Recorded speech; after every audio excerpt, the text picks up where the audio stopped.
Well, here at CNN, we're running the Freedom Project, which aims to highlight modern-day slavery and help put a stop to the practice. At Cressme's Business, we've been looking at companies that have been doing their bit to make a difference.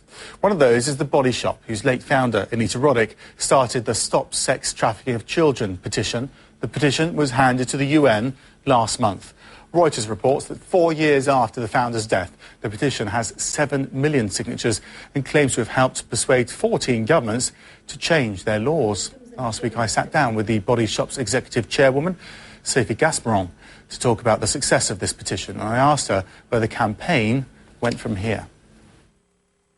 To date, we've done the campaign in 50 markets around the world, 50 countries. We've taken the petition to 34. And 15 governments have already committed to take action or already taken action. So we're going to continue to do that. Give us an example of the type of actions that you've seen take place as a result of the campaign. It can be the creation of a dedicated helpline for victims of trafficking, which is free and advertised throughout the country. It can be some dedicated police units specifically trained to welcome victims of trafficking and help them on the path of recovery and building their future. It can be signing the UN protocol, which is a very important measure to ensure sustainable change in markets. So each of your campaigns is specific to a particular country and the needs in that country? That's what makes this campaign particularly successful. And your proudest achievement? Probably the first country which committed to take a significant action, which was Malta.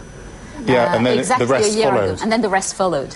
So we still have quite a few to achieve, but the whole business and the whole teams are very committed, and we've had unprecedented support from our customers, more than 7 million petitioned to date. Exactly, and it's the biggest petition, I think, that's ever gone to the United Nations, is that right? It's one of the biggest, and it's the biggest in the history of the Body Shop. You know, the Body Shop has a long history and authority in campaigning, and this is the biggest one ever, which shows, you know, how important an issue it is. And just explain that, because you're a campaigning body as much as a company, aren't you? You're not just selling products. So how do you see your company? We're a business and a brand which was founded on the idea that business can be and should be a force for good.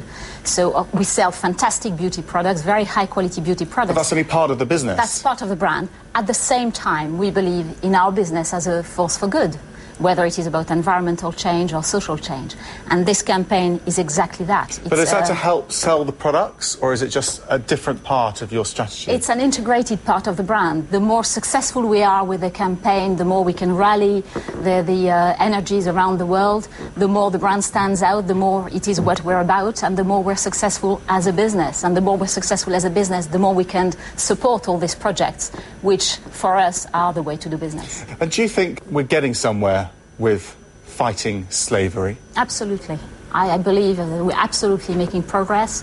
Our whole idea in picking that theme for the campaign was that it was a very challenging topic, a very uncomfortable issue, a global issue, the third biggest criminal industry in the world and rising fast. But we believe that we could do something about it, and not only about raising awareness or raising funds to alleviate the suffering on the ground, which we've done, of course, but also about changing things in a sustainable way, by changing the structural way this problem is addressed, market by market. It really is something that we can change, though, isn't it? Because it seems that everyone is agreed that it's a bad thing, generally speaking.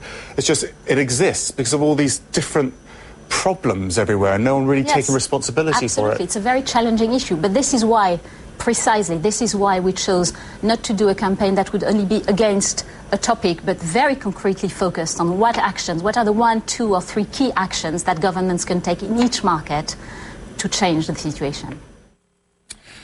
Some good news, at least, in the fight